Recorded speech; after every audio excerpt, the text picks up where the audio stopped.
Yes. So you can see the whiteboard, and on the whiteboard these words are written, and from these you can assume what we are going to learn today.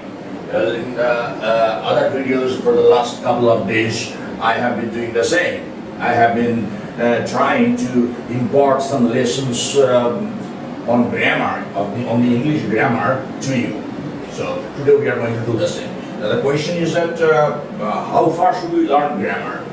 The question is very important because to speak English, do we need to read the English grammar thoroughly and have the knowledge of that?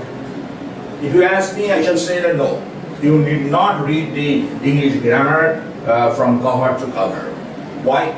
Because not all the chapters are so very important for speaking English. Alright, and you understand very well. In one of my videos earlier, I told you that the importance of the English grammar for spoken English.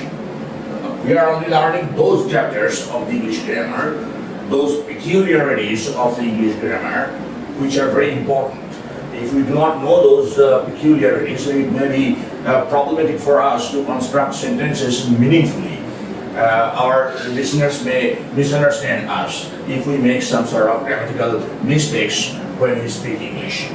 So today I'm going to tell you where and when would and would not be used. Would is generally known to be the past tense form of will, W-I-L-L. But is it always used in the past tense only?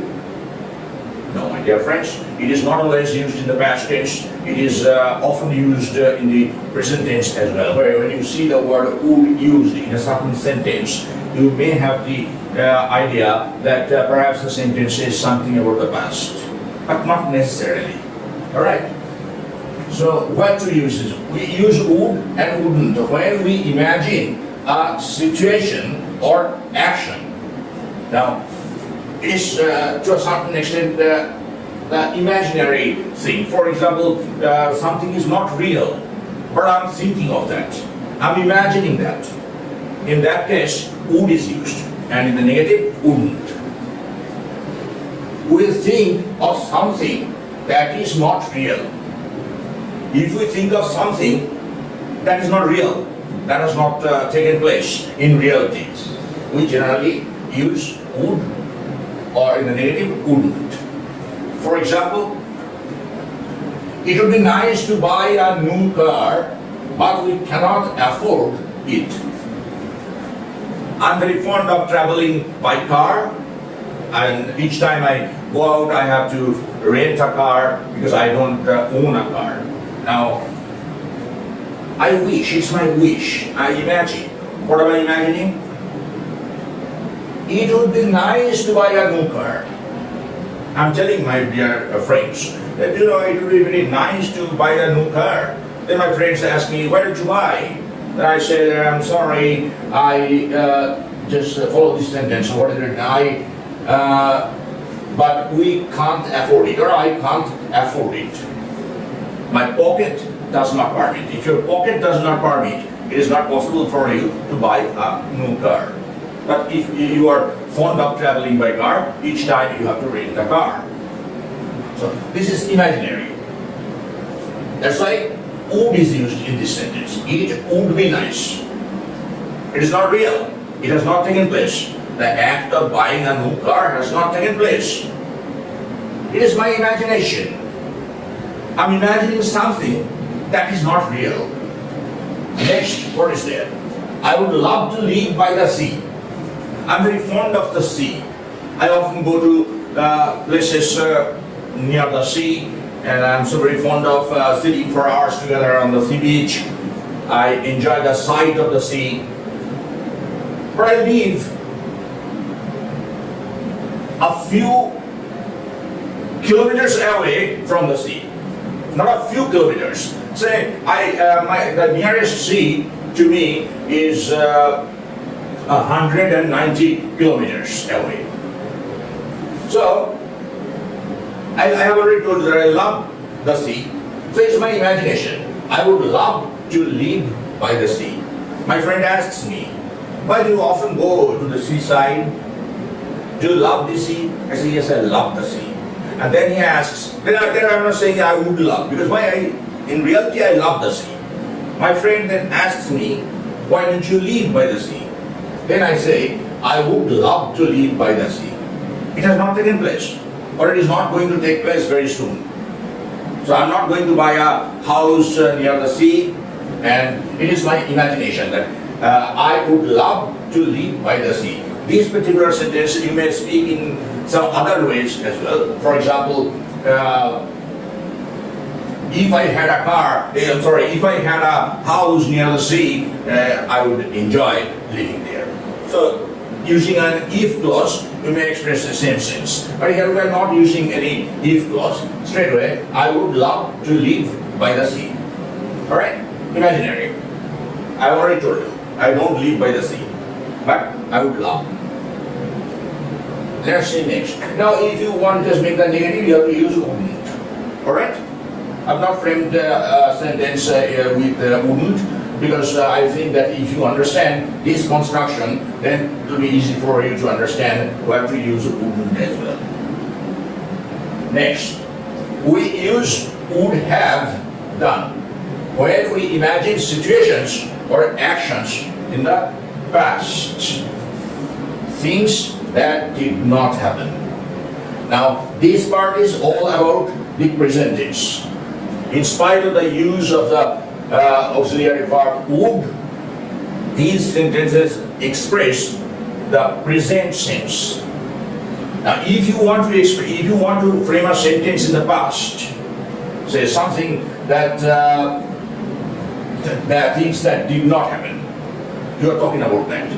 So you have to use the past tense. How will you use the past tense? If you have already used would here, would is the past tense form of will. So how will you express the idea when that is to refer to the past? You have to use would have. And you know, would have, as have is there, have must be followed by the third form of the verb. So do, did, done, we know three forms. Do is the first form, did is the second form, done is the third form. So we have used done. But we use would have done when we imagine a situation, you imagine situations or actions in the past. Things that did not happen. We are talking about things that did not happen. Let us take a few examples, okay, to become easier. Examples always help us to make the matter a little clearer. They helped us a lot. This is a fact. They helped us a lot. They, maybe my neighbors, my friends, anybody. My neighbors helped us a lot. This part will follow. I don't know what we would have done without their help. Had they not helped me, I would be in trouble. So, I'm saying they helped us a lot in the past tense. Here, if it is absolutely in the past tense, then the next part also will be in the past tense. Now, how to make the past tense of would, the use of would, see, what we would have done without their help. This sentence expresses some fact that took place in the past. Let's follow the next one. I did not tell Sam. Here, principal clause. I did not tell Sam. Sam is my friend. I concealed something from him. I hid something from him. Now why? This is the part. Follow this part. Second part. What had happened? He wouldn't have been pleased.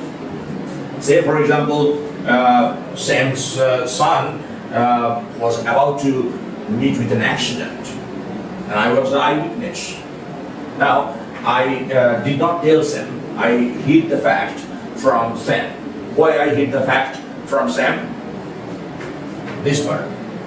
He wouldn't have been pleased. It would be not at all nice for him to hear that. He would be more worried about his son's driving. So I did not tell Sam what had happened here in the past tense, this part, past tense, past perfect tense, what had happened. Why? Did not tell past tense. So before that it had happened, therefore we have to use what had happened.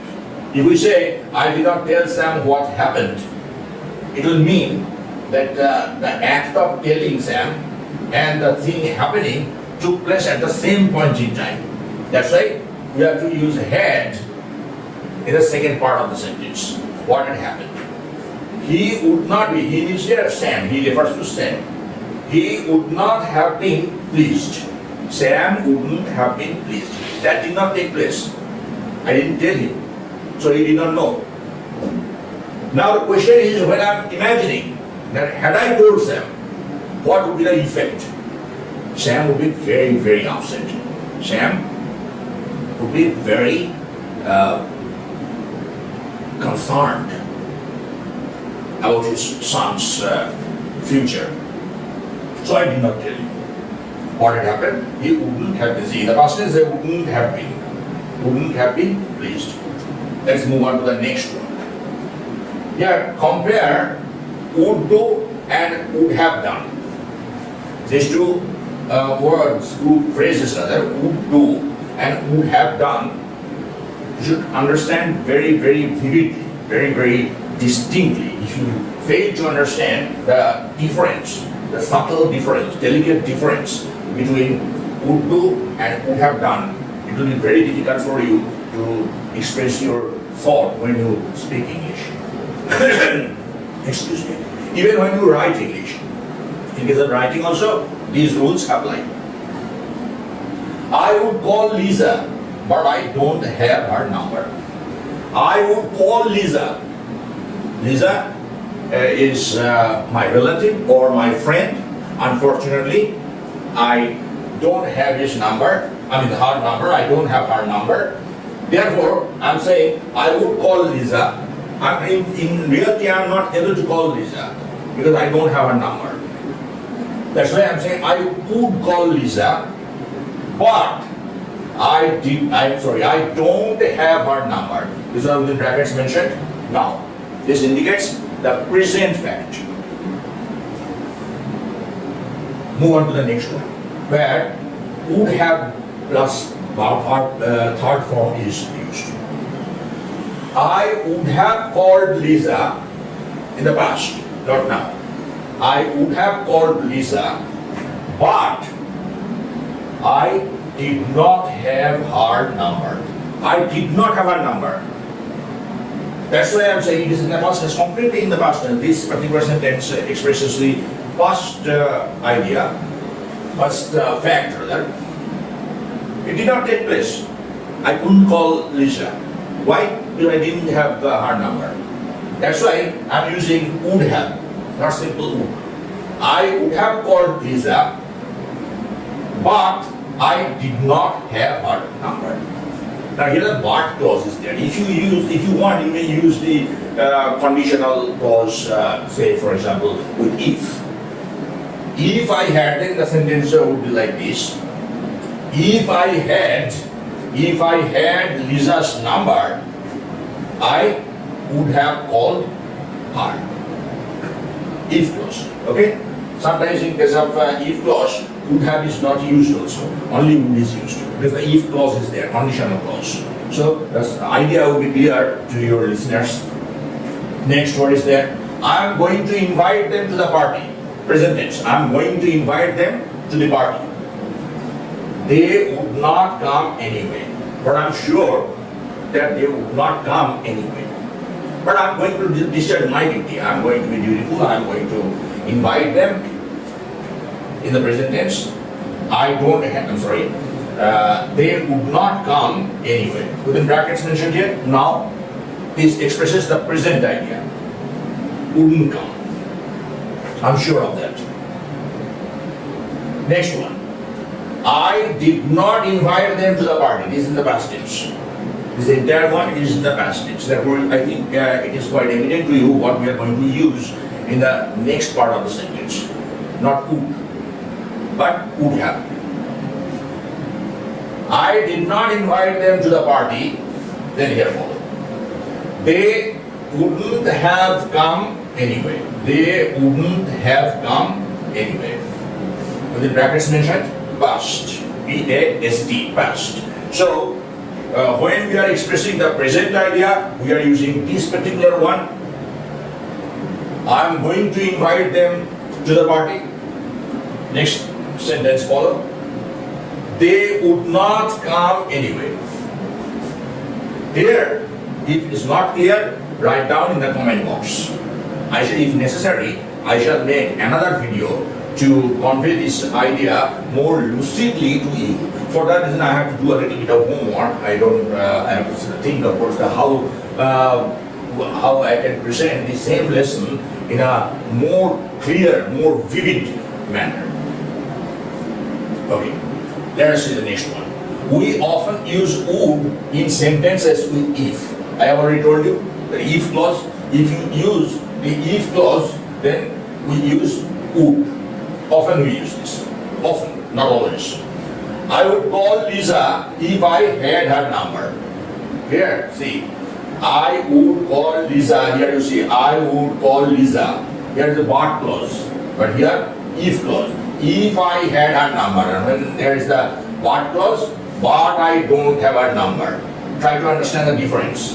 When you are using the if clause, then you are using had.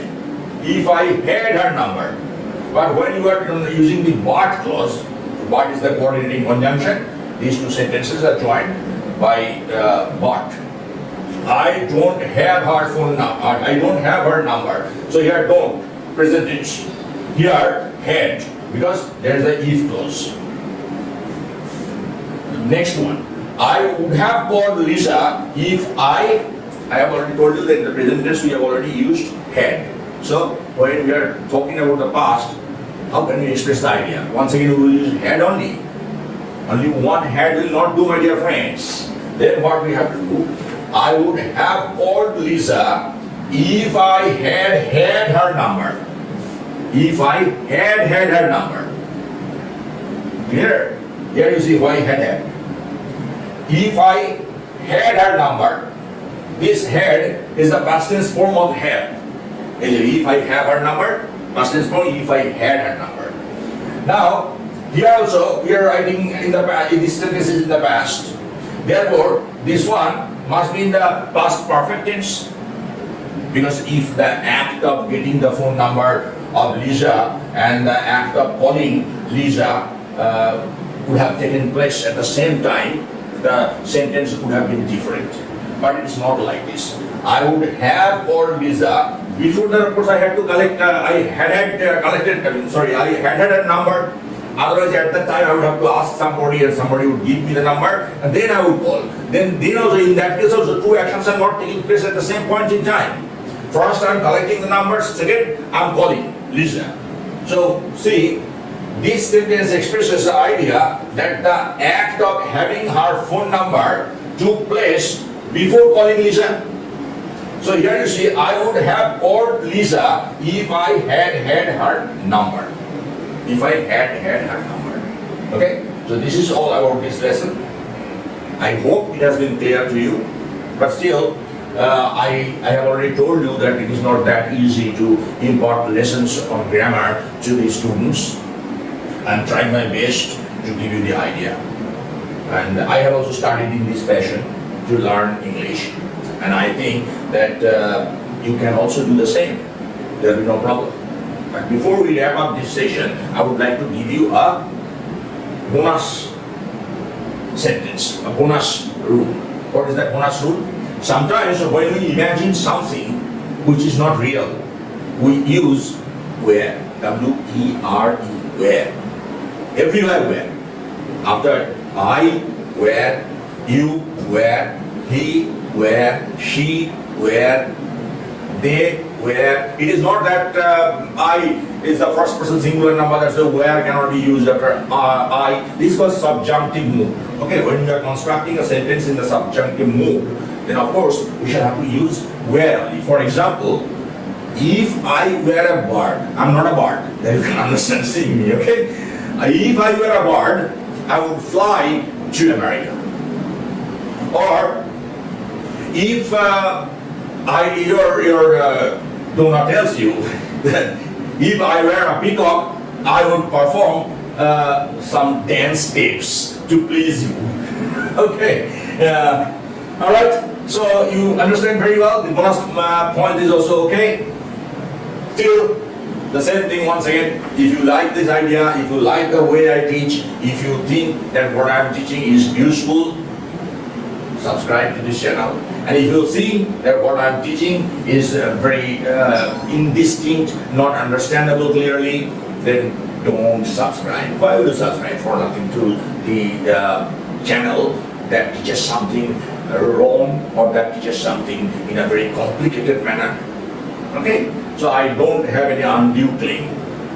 Only those of you who feel that yes, these lessons are helping you, please subscribe to the channel. Otherwise, how can you grow? Alright, I've already talked a lot. So without further waste of time, let me call it a day with your due permission. Thank you very much. See you again in the next session. Bye-bye.